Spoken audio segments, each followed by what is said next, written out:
সকলোৰে চৰণত প্ৰণাম জনাই মই এটি কবিতা আবৃত্তি কৰিবলৈ ওলাইছোঁ। মোৰ নাম ধৰিত্ৰী কলিতা। মোৰ স্বৰচিত কবিতাটিৰ শিৰোনামা হ'ল এনেদৰেই এদিন ভক্তিৰস বিয়পিব। এনেদৰেই এদিন ভক্তিৰস বিয়পিব, কেওফালে মুক্ত মনেৰে বিচৰণ কৰিব পশু পক্ষী। গছ লতায়ো ঠন ধৰি উঠিব, কাৰণ সিহঁতক প্ৰদূষিত কৰিবলৈ নাথাকিব মানৱ জাতি।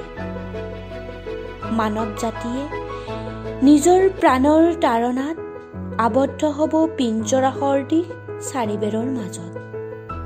এনেদৰেই লাহে লাহে মানৱৰ মাজত নোহোৱা হ'ব উচ্চ নিচৰ প্ৰতিযোগিতা, বিলাসী বাহনত ঘূৰাৰ প্ৰতিযোগিতা, কাৰণ সকলোৱে আবদ্ধ হৈ থাকিব সেই চাৰিবেৰৰ মাজত।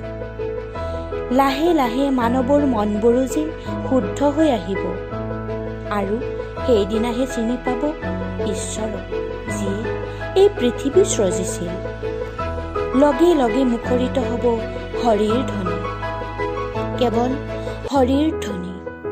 নাথাকিব হিংসা, নাথাকিব আশা আকাংক্ষা, কেওফালে মুখৰিত হৈ থাকিব হৰিৰ ধ্বনি, কেৱল হৰিৰ ধ্বনি। এনেদৰেই এদিন ভক্তিৰস বিয়পিব। ধন্যবাদ।